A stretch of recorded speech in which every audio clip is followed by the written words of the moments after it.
আমার এই ভিডিও যখন দেখবেন তখন বাংলাদেশের রাজনীতি অনেক আগায় গেছে, অনেক কিছু ঘটে গেছে। যাই হোক, আমি তো আগে ভিডিও রেকর্ড করি, তাও আমি একটু পিছে গিয়া তারেক রহমানের দেশে ফেরার বিষয়টা নিয়ে আলাপ করতে চাই, কারণ বিষয়টা গুরুত্বপূর্ণ। তারেক রহমান তো দেশে ফিরেছেন, বিএনপি খুশি, তার সাথে বেশি খুশি ইন্ডিয়া। আমি মেনে মেনে করছি না। ইন্ডিয়া টুডে একটা বিশাল ফিচার ছাপিছে, দেখেন কেন তারেক রহমানের দেশে ফিরা ইন্ডিয়ার জন্য খুশির খবর। তারাই লিখেছে, Khaleda Zia son in Bangladesh after 17 years. Why it's good news for India? কেন এটা ইন্ডিয়ার জন্য ভালো খবর, সুসংবাদ। ওরে বাবা, কি খুশি ইন্ডিয়া। কিন্তু তারেক রহমানের দেশে ফিরে নিয়ে কি কি বার্তা আপনি পেলেন, সেইটা আমরা মোটামুটি তিনটা দিক থেকে বিচার করব। এক নাম্বার, উনি কেমনে ফিরলেন, উনার ফেরার ঘটনায় কে কি রোল প্লে করলো। দুই নাম্বার হইতেছে উনি কি বললেন, কেমনে বললেন। তিন নাম্বার হইতেছে উনার ফেরার ঘটনা নিয়ে গণমানুষের মধ্যে কি প্রতিক্রিয়া, এবং বাঙ্গু এলিট এস্টাবলিশমেন্ট এবং আওয়ামী লীগের মধ্যে কি প্রতিক্রিয়া। এই তিনটা দিক থেকে দেখলে আপনি বুঝতে পারবেন তারেক রহমানের দেশে ফেরাটা বাংলাদেশের জন্য কি মিন করে, এটার অর্থটা কি। তার আগে ওই পায়েসের উপরে যেমন কিসমিস থাকে না, উনকার দুটা কিসমিস দিয়ে দিই পায়েসের উপরে। না দেখে নি বিএনপি কইছে তারা 300 ফিটে যে বর্জ্য তৈরি করেছে তাও প্রসারণ করে, মার্শাল্লাহ। এই যে দেখেন, তারপরে ছবিও দিছে আগে এবং পরে, ওরে বাবা। তারপরে বিএনপির পাঁচাচাটা এডিটে সাহেব, পাঁচাচাটা কওয়া যাবি না। হ্যাঁ, সে কি আপনি চান না আমি মুখ খারাপ করি? আচ্ছা তাইলে ধরি পাঁচাটা হয়েছে, তবে হোগা চাটাটা কিন্তু খারাপ না। যাই হোক, আপনি পছন্দ করলেন না, আপনার একটা কথা রাখা লাগে। তো পাও চাটার একটা ছবি দেবেন না, তাই বলে ভালো হয়েছে, ভালো হয়েছে না? তো জুতার সাইজ কলে ভালো, মাশাআল্লাহ। অনেকে সেট পারবি, জায়গা আছে অনেক সামনে, ইনকা করে। তো তারেক রহমানের ইনকাটা জুতা কিনে দিয়ে বিএনপি কইছে পরিষ্কার করিছে, আর বন্ধের আলো কইতেছে আম্বা। ওরা ওই একই কথা। গণসংবর্ধনার পর 300 ফিট সড়কের বর্জ্য অপসারণ করলো ঢাকা উত্তর বিএনপি। তো আসেন না, বিএনপির ওটা তো ছবি দেখলেন, স্টিল ছবি, একটা ভিডিও দেখেন, বিএনপির কর্মীরা পরিষ্কার করছে, ভালো লাগবে না? দেখেন ২৬ তারিখ সকালে ৩০০ ফিট এলাকায় গিয়ে দেখা যায় জমে থাকা ময়লার স্তূপ পরিষ্কার করছেন ঢাকা উত্তর সিটি কর্পোরেশনের পরিচ্ছন্নতা কর্মীরা। বিএনপির অফিসিয়াল পেজ থেকে দাবি করা হয়েছে ময়লা পরিষ্কার করছে, সমস্ত ময়লা পরিষ্কার করছে বিএনপি, কিন্তু আসলে না, কথাটি মিথ্যা। পুরো অংশের অধিকাংশ অর্থাৎ 90% বর্জ্য ময়লা পরিষ্কার করেছে ঢাকা উত্তর সিটি কর্পোরেশন। দেখেছেন কারা করিচ্ছে পরিষ্কার? 148 টন বর্জ্য পরিষ্কার করছে সিটি কর্পোরেশন। কেমন ধাপ্পা দেয় দেখেন। একটা জিনিস দেখবেন, আর একটা কিসমিস, পায়েসের উপরে কিসমিস। পায়েসের উপরে একটা কিসমিস দেওয়ার ছবি দেখার, এটা মিষ্টি দেখে এটা মনটা ভালো হবি। তো একটা জিনিস দেখেন, মিটিং শুরুর আগে স্টেজের সামনে বোতল ছুঁড়ে T20 খেলিচ্ছে, দেখেছেন? কেউ থামাইতে পারতেছে না। পারলে নেতাদের মারে। বড় দল হয়ে করবে কি ওরা? নিজের দলে তো কোনো শৃঙ্খলা নাই, রাষ্ট্র চালাইবে, মিটিং সামলাইতে পারে না। তা আবার নিজের দলের মিটিং, তার নিজের দলের কর্মী তাদের। তো যাই হোক, আলোচনায় আসি। প্রথম পয়েন্ট, তারেক রহমান ফেরার ঘটনায় কে কি রোল প্লে করলো। তারেক রহমানের মূল সিকিউরিটি দিল কে, বলেন তো? কে দিল? এটাই হইতেছে কে কি রোল প্লে করলো। এটা একটা বিশাল বার্তা আছে বলে। সেনাবাহিনী, কোন স্পেশাল ফোর্স না, র্যাব না, পুলিশ না, এসএসএফ না, পুরা দস্তর সেনাবাহিনী। এই জায়গাটা খেয়াল করবেন। স্বরাষ্ট্র মন্ত্রণালয়ের নিরাপত্তা ব্রিফিং আপনি পাবেন সব জায়গায়, কয়া হয়েছে এটা সিভিল ফোর্স করবে, কোথাও সেনাবাহিনী মোতায়েন করা হবে বলা হয়নি। এটার দায়িত্ব ছিল ডিএমপির। দেখেন ডিএমপির ব্রিফিং দেখেন, 2000 পুলিশ সদস্য মোতায়েন থাকার কথা ছিল। পুলিশ দেখেছেন অল্প কিছু দেখতে পারেন, দেখেন নাই, মূলত চারিদিকে ঝাঁকে ঝাঁকে আর্মি। দেখেন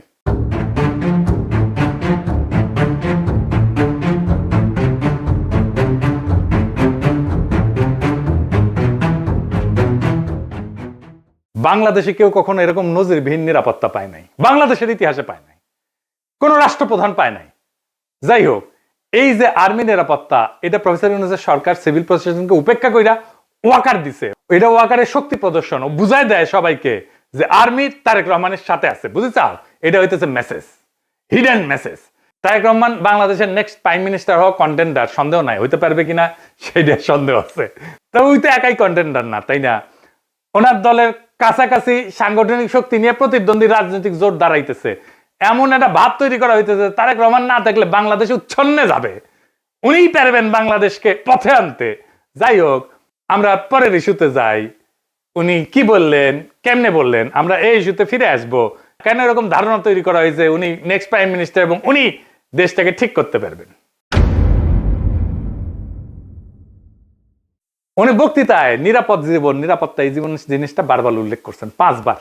একটি নিরাপদ বাংলাদেশ আমরা গড়ে তুলতে চাই। নিরাপদে ঘর থেকে বের হলে নিরাপদে ইনশাআল্লাহ ঘরে আবার ফিরে আসতে পারে।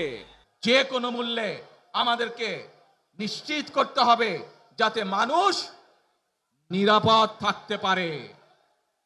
শিশু হোক, নারী হোক, পুরুষ হোক, যে কোনো বয়স, যে কোনো শ্রেণী, যে কোনো পেশা, যে কোনো ধর্মের মানুষ যেন নিরাপদ থাকে, এই হোক আমাদের চাওয়া। আজকে বিগত 15 বছর স্বৈরাচারের বিরুদ্ধে শত শত হাজারো গুম খুনের শিকার হয়েছে শুধু রাজনৈতিক দলের সদস্য নয়, নিরীহ মানুষের প্রতিবাদ করতে গিয়ে অত্যাচার নির্যাতনের শিকার হয়েছে, জীবন দিয়েছে। আবারও সকলকে যে কোনো মূল্যে দেশে শান্তি শৃঙ্খলা রক্ষার আহ্বান জানিয়ে যে কোনো বিশৃঙ্খলাকে পরিহার করে ধৈর্যের সাথে মোকাবেলা করার আহ্বান জানিয়ে আমার বক্তব্য শেষ করছি। এটা কোনো দুর্ঘটনাবশত কাকতালীয় ঘটনা না, এই বারবার ফিরে আসা, এইটা সেন্ট্রাল থিমেটিক অ্যাঙ্কর তার বক্তৃতার। পুরা বক্তৃতায় ছড়ায় থাকা কোর মেসেজ। এটা শুধু একটা কথার কথা না, পুরা বক্তৃতার একটা নৈতিক ফ্রেম এই নিরাপত্তা, মানুষের নিরাপত্তা। ভাষণের প্রধান নরমাটিভ ক্লেইম মানুষ যেন নিরাপদ থাকে। নরমাটিভ ক্লেইম কারে কয় জানেন তো? জানেন অবশ্যই, তাও কই আর কি। নরমাটিভ ক্লেইম বলতে বোঝায় এমন একটা বক্তব্য যে যা কি হওয়া উচিত, কি করা উচিত, বা কোনটা নৈতিকভাবে সঠিক বা ভুল, এই প্রশ্নগুলোর উত্তর দেয়। এটা কোনো বাস্তব বর্ণনা না, এটা মূল্যবোধ, নৈতিকতা এবং আদর্শ নিয়ে কথা বলে। নরমাটিভ ক্লেম সবসময় এরকম হওয়া উচিত টাইপের দাবি, এবং এই নরমাটিভ ক্লেমের বৈশিষ্ট্য সত্য মিথ্যা দিয়ে যাচাই করা যায় না। এটা নৈতিক, রাজনৈতিক বা সামাজিক মূল্যবোধ প্রকাশ করে। এইগুলো নীতি নির্ধারণে ব্যবহার করা হয় এই শব্দটা। উচিত, দরকার, ন্যায়সঙ্গত, অন্যায়, ভালো, মন্দ, এগুলো হইতেছে নরমাটিভ ক্লেম। যেমন ধরেন, আমি যদি বলি রাষ্ট্রের দায়িত্ব নাগরিকদের নিরাপত্তা নিশ্চিত করা, এটা নরমাটিভ ক্লেম, বুঝলাও? তারপরে ধরেন গুম খুনের বিচার হওয়া উচিত, এটা নরমাটিভ ক্লেম। সব মানুষের সমান অধিকার থাকা দরকার, এটা নরমাটিভ ক্লেম। কি হওয়া উচিত এটা বলতেছে। আবার দেখেন, এই নিরাপত্তা ইস্যুটাই আওয়ামী স্পেন্সার নবনীতা কথাটাকে দইরা পারলে তারেক রহমান জিন্দাবাদ দেওয়া সিক্কুর দেওয়া ওঠে। দেখি যাও এত আরাম পেয়েছে কেন এই কথায়, পার বাকশালীরা কেন ফাল পারিচ্ছে জানেন? পরে আসিচ্ছি, সব একসাথে নিয়ে এইটা যখন এপিসোড যখন শেষ করবো তখন এটার উত্তরটা পাবেন। এই নিরাপত্তা কথাটা কেন নবনীতার এত পছন্দ, আওয়ামী লীগের এত পছন্দ, সেটা একটু বুঝে দেখে আসেন। এই নিরাপত্তা কথাটাই নবনীতার নেত্রীরা বাঁচাবে, আওয়ামী পান্ডাদের বাঁচাবে। এই নিরাপত্তা কথাটাই আর্মির দুর্বৃত্ত জেনারেলদের বাঁচাবে। উনি গুমের কথা বলছেন, কিন্তু কে করছে, কারা করছে সেটা বলেন নাই। তাদের বিচারের কথা বলেন নাই, 2024-এর শহীদের কথা বলেন নাই, এমনকি আবু সাইদ মুগ্ধর কথা বলেন নাই। উনি নিরাপত্তা সবার উপরে রাখছেন, শহীদদের উপরে রাখছেন। উনি হাসিনাকে ফ্যাসিস্ট পর্যন্ত বলেন নাই, স্বৈরাচার বলছেন। বিগত 15 বছর স্বৈরাচারের বিরুদ্ধে শত শত হাজারো গুম খুনের শিকার হয়েছে শুধু রাজনৈতিক দলের সদস্য নয়, নিরীহ মানুষের প্রতিবাদ করতে গিয়ে অত্যাচার নির্যাতনের শিকার হয়েছে, জীবন দিয়েছে। আমাদের সমাজের প্রথম রাজনৈতিক কর্তব্যটা কি এখন? দুইটা জিনিস তো, একটা হাসিনার অপরাধের বিচার, হাসিনার প্রশাসনের অপরাধের বিচার, নাম্বার 2 রাষ্ট্রের সংস্কার, তাই তো? আর তো কিছু না। কিন্তু উনি দুইটার কোনোটাও টাচ করলেন না। উনি নিরাপত্তা, মানুষের নিরাপদ জীবন দিয়ে ন্যায় বিচার, সংস্কার সবকিছু উড়াই দিলেন। তাইলে এই ভাষণ আমাদেরকে কোথায় নিয়ে যাচ্ছে? আমাদের এখন একটা সোজা প্রশ্ন তুলতে হবে যে রাজনৈতিক ভাষণের নিরাপত্তা যখন প্রধান ফ্রেম হয়ে ওঠে তখন ন্যায় বিচার কোথায় যায়, সংস্কার কোথায় যায়? এই প্রশ্নটা বুঝতে হইলে আগে একটা পার্থক্য বুঝতে হবে। আসেন সেটা বুঝে দেখি। ন্যায় বিচার ফ্রেম ন্যায় বিচারের প্রশ্ন তোলে, কে অপরাধ করছে, কার দায়, কার শাস্তি, কি শাস্তি, কোন আদালতে, এইগুলো কেন্দ্রে থাকে, মানে অ্যাকাউন্টেবিলিটি। আর নিরাপত্তা ফ্রেমে এটাতে কি থাকে? এইদিকে লেখেন, মানুষ যেন ভয় না পায়, সংঘাত না হোক, আর কোনো ঝামেলা না হোক, স্থিতিশীলতা আসুক, সবাই নিরাপদ থাকুক, এটার কেন্দ্রে থাকে স্ট্যাবিলিটি। এই তারেক রহমানের বক্তৃতায় নিরাপত্তা ফ্রেমটা ন্যায় বিচার ফ্রেমের উপরে বসানো হয়েছে, সবার উপরে। কিভাবে? গুম খুন বলা হয়েছে, কিন্তু বলা হয়নি কে করছে, কোন বাহিনী করছে, কিভাবে বিচার হবে। কিন্তু বলা হচ্ছে যে কোনো মূল্যে যেন মানুষ নিরাপদ থাকে। এই এক লাইনে যেটা ঘটে যায় সেটা অতীতের সমস্ত অপরাধ ভবিষ্যতে স্থিতিশীলতা দিয়ে ঢাইকা দেওয়া হয়। বিচারের বদলে স্ট্যাবিলিটি, জাস্টিসের বদলে শান্তি, এটাই জাস্টিস, ন্যায় বিচার, বিচারকে ডিনাই করার কৌশল। বিচার সংস্কার এটা যদি কেন্দ্রীয় কথা হইতো, তাইলে বিচার, দায়, ট্রাইব্যুনাল, সংস্কার এগুলোই মূল বক্তব্যের বিষয় হতো, বারে বারে আসতো। কিন্তু এখানে আসছে মানুষ যেন নিরাপদ থাকে, মানে ন্যায় বিচার পরে, নিরাপত্তা আগে। নিরাপদ থাকবে কেমনে? যে অপরাধগুলো হয়েছে সেটার বিচার না হলে নিরাপত্তা কোত্থেকে আসবে? এটা কি ইচ্ছা করে করছে? হ্যাঁ, ইচ্ছা করে করছে। ন্যায় বিচার বললে ওয়াকার ডরাইবে, ন্যায় বিচার বললে পুলিশের দুর্বৃত্ত পুলিশ অফিসাররা ডরাইবে, ন্যায় বিচার বললে হাসিনা ডরাইবে, আওয়ামী লীগ ডরাইবে। এই নিরাপত্তা ফ্রেমের ভেতরে কি আছে জানেন? এই নিরাপত্তা ফ্রেমের মধ্যে লুকায় আছে আওয়ামী লীগের দায় মুক্তি। কোন আইন করে ক্ষমা না, কিন্তু বিচার না হওয়া। আইন করে ক্ষমা করবে না, কিন্তু বিচারই করবে না। কারণ গুম খুন আছে, দায়ী তো কেউ নাই, কে করছে সেটা তো বলে নাই। বিচারের রোডম্যাপ নাই, নির্বাচনের রোডম্যাপ নিয়ে পাগলা হয়ে গেছিল। বিচারের কোনো রোডম্যাপ নাই। যত সময় যাবে অপরাধগুলো ঝুলে যাবে না। এই কারণেই তরুণেরা, তরুণদের রাজনৈতিক দল এনসিপি বিএনপির সাথে নাই। কারণ তরুণরা তো জানতে চাইবে কে করলো, কেন করলো, শাস্তি কি। নিরাপত্তার ফ্রেম তারেক রহমানের এই উত্তর দেবে না। বিএনপি আর তার বুদ্ধিজীবীরা বুঝতেই পারতেছে না, ন্যায় বিচারকে পিছাই দিলে ভবিষ্যতের বড় রাজনৈতিক সংকট তৈরি হয়। মানুষ যখন বিচারহীনতা দেখবে নিজের হাতে আইন তুলে নেবে। আর শেষ বিচারে তো বিচারহীনতা কোনো ইনসাফ না।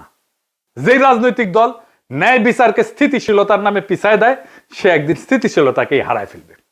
আর একটা বিষয় হইতেছে, উনি বক্তা হিসেবে ভালো না, মানে নো অফেন্স, উনি বক্তা হিসেবে ভালো না। উদ্দীপনামূলক বক্তব্য উনি দিতে পারেন না। এমন একটা বিশাল অডিয়েন্স পেলে শেখ মুজিব তো ফাটায় ফেলতো। আমাদের এনসিপির নেতারা ভালো বক্তব্য দেয়, হাদিও ভালো বক্তব্য দিত। এই বক্তব্যটা অনেক মানুষ অনেক দিন ধরে মনে রাখবে না। এই বক্তব্য অনেক দিন অনেক মানুষ মিলে শুনবে, এটা হবে না। এইবার আসেন দেখি ওনার ফেরার ঘটনা নিয়ে গণমানুষের মধ্যে প্রতিক্রিয়া কি। আমরা তো আগে বুঝলাম এই সমাবেশ কোনো বড় উদ্দীপনা জাগাইতে পারে নাই মানুষের মধ্যে, কিন্তু মিডিয়া যা হাইপ তুলছে তা বিস্ময়কর। এমন তেলাইতেছে, তারে মার্টিন লুথার কিং বানাই দিছে। এমন তেলাইতেছে তারেক রহমানকে যে তারেক রহমান ভবিষ্যতে প্রধানমন্ত্রী কইয়া পরিচয় করাইতেছে। এটা দেখা খুবই বিরক্তিকর। মিডিয়া হাইপ তুলছিল 2004 সালে ভারতীয় লোকসভা নির্বাচনে, ইন্ডিয়া শাইনিং কইয়া বিজেপি নির্বাচনে নামছিল, গোহারা হারিছে। হিলারি ক্লিন্টনকেও মিডিয়া একদম হাইপ তুলছিল 2016 সালে, গোহারা হারছে ট্রাম্পের কাছে। ব্রেক্সিটেও প্রেডিকশন ছিল ব্রিটেন ইউরোপিয়ান ইউনিয়নে থাকবে, থাকে না। এটা মিডিয়ার প্রেডিকশন ছিল। মিডিয়া ফ্রেম করতেছে তারেক রহমানকে ভবিষ্যতে প্রাইম মিনিস্টার হিসেবে, এটা হবে বিএনপির জন্য ডিজাস্টার। ঐতিহাসিকভাবে প্রমাণিত যে জনগণ মিডিয়ার ভুল বা বায়াস প্রেডিকশনকে কেবল ভুল হিসাবে পাঠ করে না, তারা এটাকে ম্যানিপুলেশনের চেষ্টা হিসেবে বোঝে। 2016 সালের নির্বাচনের পরে পিউ রিসার্চ সেন্টার ধারাবাহিক জরিপ করছিল, এখানে বলতেছিল যে মিডিয়া ট্রাস্ট কনজারভেটিভদের মধ্যে এইটা ইতিহাসের সবচেয়ে নিচে নামে আসছে। মিডিয়ার ট্রাস্ট, মিডিয়ার বিশ্বাস। এবং অনেক তথ্যদাতা সরাসরি বলছে যে মিডিয়া আমাদেরকে বলার চেষ্টা করছে যেটা হবে, এবং তারা ভুল বলছে। এটাকে এজেন্ডা সেটিং হিসেবে মানুষ দেখে, মিডিয়া কভারেজ হিসেবে দেখে না। ফুকুয়েটারে বলছিল যখন জ্ঞান বর্ণনা না করে মিডিয়া নির্দেশ দিতে চায় জনগণকে, তখন তা ক্ষমতায় রূপ নেয়। তারা তারেক রহমানের ক্ষমতা তৈরি করতেছে, মিডিয়া ক্ষমতা, ভার্চুয়াল ক্ষমতা তৈরি করতেছে। আর হান্না আন্ড্রেড বলছিল যে এমন ক্ষমতা জনগণ নীরবে সহ্য করে না, সে প্রত্যাখ্যান করে। তাই বহু নির্বাচনে আমরা দেখি জনগণ ব্যালট ব্যবহার করে কেবল কোনো প্রার্থীর বিরুদ্ধে না, ভবিষ্যতে আগেই লিখে রাখা মিডিয়া ন্যারেটিভের বিরুদ্ধে প্রতিশোধ নেয়। বাংলাদেশের জনগণ এই যে তারেক রহমান আগামীর প্রধানমন্ত্রী, এই মিডিয়া ন্যারেটিভের বিরুদ্ধে প্রতিশোধ নেবে, লিখে রাখতে পারেন আজকের কথা। তারপরে ধরেন পাবলিকের যা হয়রানি হয়েছে দেখেন একটু। দেখেন কি পরিমাণ লোক এয়ারপোর্ট থেকে সবাই লাগেজ মাথায় করে কিন্তু বের হচ্ছে। দেখেন, আপনারা দেখলে অবাক হয়ে যাবেন যে শত শত না হাজার হাজার লোক আটকে পড়েছিল, যারা প্রবাস থেকে বাংলাদেশে আজকে আসছে বা কালকে রাত্রে যারা আসছে বের হয়ে যেতে পারছে। আজকে যারা আসছে সহজে কিন্তু সকালবেলা বের হতে পারে নাই। এখন তারেক রহমান সাহেব বের হয়ে গেছে, সবাইকে বের হওয়ার ব্যবস্থা করছে এবং সবাই বের হয়ে যাচ্ছে। আর একটা হয়রানি দেখেন পাবলিক কি করছে।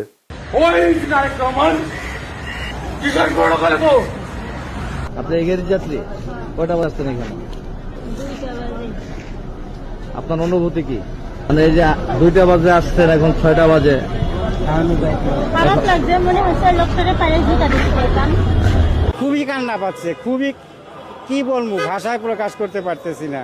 একদিকে তো অসুস্থ লোক আসছিলকে দেশের বাড়ি চিকিৎসা করার জন্য, তারপরে এই পরিস্থিতি দুঃখ লাগতেছে যে আমরা আইছি বাইরে থেকে, আজকে শখ করে একটা গাড়ি নিয়ে আসছে আর এই গাড়ি আমার এয়ারপোর্টের মধ্যে ঢুকতে দিল না। আমি এইভাবে ঠেলিয়ে ঠেলে নিতেছি, এতে তো আমার কাছে ওইটাই মনে হয় যে আমরা মনে হয় যে অপরাধী করছি। তারেক রহমানকে যে বাংলাদেশের ত্রাতা হিসেবে দেখানো হইতেছে। বাঙ্গু সুশীলদের শিরোমণি মতিউর রহমান কইছে যে দেশে রাজনৈতিক শূন্যতা চলতেছে, তারেক রহমান আরো আগে আসলে ভালো হইতো, মানে এই শূন্যতা কাটতো। শুনেন, আমি ব্যক্তিগতভাবে এটা মনে করি যে দেশে একটা রাজনৈতিক শূন্যতা রয়েছে, চলছে, এটা একটা বিপজ্জনক। আমি সবসময় ভাবতাম বা এখনও মনে করি যে বিএনপির ভারপ্রাপ্ত চেয়ারম্যানের আরেকটু আগে, বেশ একটু আগে যদি আসতে পারতেন, তাহলে এক্ষেত্রে হয়তো বিএনপি এবং দেশের মধ্যে একটা ভালো সুবিধাজনক অবস্থা তৈরি হতে পারত। তাকে বাংলাদেশের রাজনীতিতে অপরিহার্য প্রতীকে পরিণত করা হয়েছে। তারেক রহমানের রাজনৈতিক শক্তি যেদিন থেকে তারেক রহমানকে রাজনীতিতে অপরিহার্য প্রতীকে পরিণত করা হয়েছে, তারেক রহমানের রাজনৈতিক শক্তি সেদিনই শূন্য হয়ে গেছে। তারেক রহমানকে সারা বিপ্লব হইল না একটা, ওনাকে সারা তো ওনাকে সারা দেশ বাঁচবে না, রাষ্ট্র বাঁচবে না, এটা একটা কথা। জনগণের কোনো এজেন্সি নাই, যে নেতাকে অপরিহার্য বানানো হয় সে আর কোনো রাজনৈতিক অ্যাক্টর থাকে না, সে পরিণত হয় একটা স্থির মূর্তিতে যাকে সবাই রক্ষা করে কিন্তু কেউ চালাইতে চায় না। কারণ রাজনৈতিক অ্যাক্টর হওয়ার মানে হইল সিদ্ধান্ত নেওয়া, আর অপরিহার্য হওয়ার মানে হইল সিদ্ধান্ত এড়ায় যাওয়া। সিদ্ধান্ত মানেই ঝুঁকি, আর ঝুঁকি মানেই প্রতীকের ক্ষয়। তাই সেই নেতার চারপাশে এমন এক সুরক্ষা বলয় তৈরি করা হয় যেখানে প্রত্যেকটা সম্ভাব্য সিদ্ধান্ত আগে আটকায় যায়। সে কথা বলে সাবধানে, নড়ে অনুমতি নিয়া, কার্যত অন্যদের সিদ্ধান্তের বাহক হইয়া ওঠে। আর সে ব্যর্থতার দায় নিতে পারে না, কারণ দায় নেওয়া মানেই তো মানুষের কাতারে নামায় না, সেই প্রতীক ভেঙে যাওয়া, যে অপরিহার্য ফ্রেম তৈরি করা হয়েছে, এই ন্যারেটিভ ভেঙে যায়। ফলে রাজনীতি ব্যক্তির হাত ধরে আগায় না, ওই ব্যক্তিকে ঘিরে জমে থাকে, জমাট হয়ে থাকে। তারেক রহমান কোনো সিদ্ধান্ত নিতে পারতেছে না, আমি দেখাই দেবো সিদ্ধান্ত নিতে পারতেছে না, ওটা আমি দেখাই দেবো এই কয়েকদিনের মধ্যেই। এই অবস্থায় নেতার উপস্থিতি শক্তির চিহ্ন না, বরং স্থবিরতার প্রমাণ। অপরিহার্য নেতা মানে শক্তিশালী নেতা না, অপরিহার্য নেতা মানে এমন একজন যাকে ব্যবহার করা যায় না, শুধু পাহারা দেওয়া যায়। তাই দেখতেছেন না, খালি পাহারা আর পাহারা, নজিরবিহীন পাহারা। এত পাহারা বাংলাদেশের ইতিহাসে কেউ পায় নাই। উনি কিচ্ছু করতে পারবেন না, রাজনীতি তো দূর কি বাদ, কিছুই করতে পারবেন না।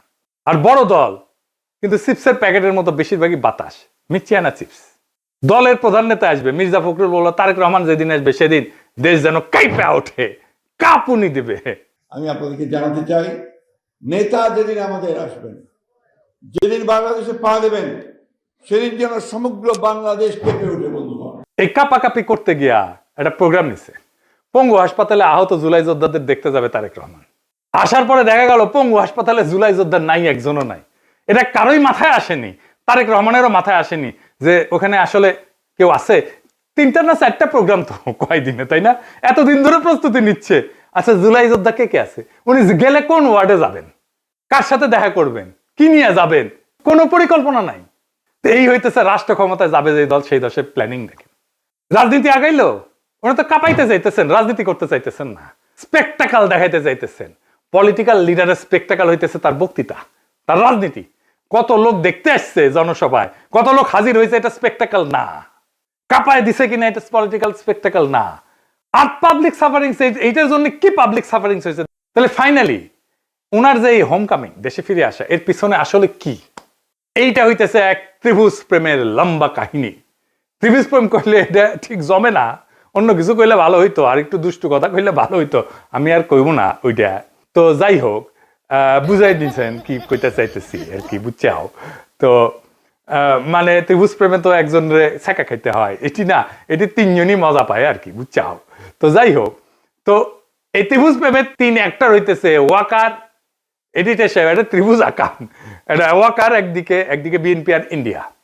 ওয়াকার আর দুর্বৃত্ত জেনারেলের লাগবে গুমের বিচার থেকে বাঁচা, ইন্ডিয়ার লাগবে আগের জমিদারি ফিরে পাওয়া, আর বিএনপির লাগবে ক্ষমতা। এই 3 শক্তি এক হইছে, একজনকে আর একজনের লাগবে। ওয়াকারের বিএনপি আর ইন্ডিয়াকে লাগবে, বিএনপির ওয়াকার আর ইন্ডিয়াকে লাগবে, আর ইন্ডিয়ার ওয়াকার আর বিএনপিকে লাগবে। কি মজা! এইটাই হইতেছে বন্দোবস্ত, এদের মধ্যে বন্দোবস্ত হয়ে গেছে। ইন্ডিয়া আনন্দবাজারে রিপোর্ট করে ইঙ্গিত দিছে আমরা আছি তারেক রহমানের সাথে, ওয়াকার শক্তি দিয়ে ইঙ্গিত দিছে আমরা আছি তারেক রহমানের সাথে, তারেক রহমান বক্তৃতা দিয়ে ইঙ্গিত দিছে আমরা আছি তোমাদের সাথে। শান্তি আর শান্তি, নিরাপত্তা, এর বাইরে আর কিছু হবে না। গুমের বিচার হবে না, সংস্কার হবে না, কিসের ভাল। আর আওয়ামী লীগ নমনেতাদের দিয়ে বার্তা দিছে। শুধু তাই না, এই যে দেখেন আশরাফুল আলম খোকন, হাসিনার পিএস, কি বলে দেখছেন? তারা বলে তারা বিএনপির পাশে দাঁড়াইছে। আবার দেখেন আরেকজন, দেখেন আওয়ামী লীগ, তার প্রোফাইল পিকচার দেখেছেন? হ্যাঁ, সঞ্জিদা খাতুনের ছবি দিছে, তা সেরা ছবিটা দিছে, দুঃখ ভাব একটু, বুঝছাও তো। ওই কয় যে গরু দুধ দেয় তার নাকি লাথি খাওয়া যায়, মানে বিএনপি দুধ দিচ্ছে এখন। বিএনপির আবার দুধও আছে। না আছে তো, না আছে সত্যি আছে, আমি মিছা কথা কইতেছি না, আমি দুষ্টামি করেছি না। বিএনপির দুধু আছে, আসলেই আছে। এই যে দেখেন বিএনপির দুধু, দেখি বিএনপির দুধু আছে, বিএনপির দুধু দিয়ে দিছে আওয়ামী লীগকে। যাই হোক, আপনি কিছুদিন পরে দেখবেন পার নাস্তিক গুলা দাঁড়াইতেছে বিএনপির পাশে এবং তারা বলতেছে আমরা বিএনপিকে ভোট দিব। আমি দেখাই দিব, বলতেছে তারা পার নাস্তিক, যাদেরকে ঘৃণা করেন আপনারা। বিএনপিকে ক্ষমতা আনার জন্য এই সবগুলো শক্তি এক হয়েছে। কেন্দ্র দখল করবে, প্রশাসনকে কাজে লাগায়, পুলিশকে কাজে লাগায়, গুন্ডা আর হুন্ডা দিয়ে নির্বাচন হবে, আর্মি বসে থাকবে, অথবা আর্মিও পিটাবে পাবলিককে, ব্যালট বাক্স লুট হবে। আওয়ামী লীগের পুরা সংগঠন বিএনপির জন্য কাজ করবে, টাকা আসবে, খালি টাকা আর টাকা, লুট করা টাকা ফেরত আসবে কিছু। নির্বাচন প্রচারণার জন্য এই 4 বান্ডেল দিলাম ব্যানার পিস্টন করার জন্য, আর এটি লাগাইবা শুধু মোটরসাইকেল বহরের জন্য। মোটরসাইকেল নিয়ে আসবা 7টা, ঠিক আছে, দেখে নিয়ে আসবা। আর এটি রাখো শুধু নির্বাচনের দিন চা সিগারেট খাওয়াইবা মানুষকে। আর এই 7-8 বান্ডেল যদি আছে, সকালবেলা সীসা খাইবা, হ্যাঁ সীসা খাইবা বৈশা। আমি পাস করবো না, সমস্যা নেই। সেই টাকা বিএনপির নির্বাচনের জন্য কাজে লাগবে। এই জন্য খোদা বক্সকে সরাই দিছে প্রফেসর ইউনূসের সরকার। প্রশাসন, পুলিশ, জেনারেলরা মাথায় রাখেন, এই নির্বাচন আমাদের আজাদির নির্বাচন। সংসদের কাজ রাষ্ট্রে ইনসাফ কায়েম করা। আমার আগের ভিডিওটা দেখে নিয়েন, বিস্তারিত আলাপ করছি কিভাবে সংসদ আইন তৈরির মাধ্যমে সমাজের মাঝে থাকা ইনসাফের ধারণা রাষ্ট্রের আইনের মধ্যে ঢুকে দেয়। রাষ্ট্রকে ইনসাফমুখী করে তোলে সংসদ। এই ইনসাফের রাষ্ট্রই আমাদের আজাদির দিকে নিয়ে যায়। আমাদের প্রত্যেকটা ভোটকে আমাদের মাঠে রক্ষা করতে হবে। প্রশাসন যদি গণরায়কে ছিনায় নিতে চায়, তাহলে ভোট ডাকাতদের এইবার বিতাড়িত করব বাংলাদেশ থেকে। আর এইবার প্রশাসনের, পুলিশের কাউরে যদি পক্ষপাত করতে দেখা যায়, কোনো মাপ কিন্তু নাই। আগামী সরকার বিএনপির হবে না, প্রফেসর ইউনূসের সরকারের মতো ধ্বজভঙ্গ সরকারও হবে না। তাই খুব খেয়াল, ভোট রক্ষার লড়াইয়ের জন্য তৈরি হন। এইবার ভোট দিলেই হবে না, কেন্দ্র পাহারা দিতে হবে, প্রত্যেকটা ভোটকে আমাদের রক্ষা করতে হবে। আর এক নতুন ভোট আনার লড়াইয়ের জন্য তৈরি হন। ইনকিলাব জিন্দাবাদ।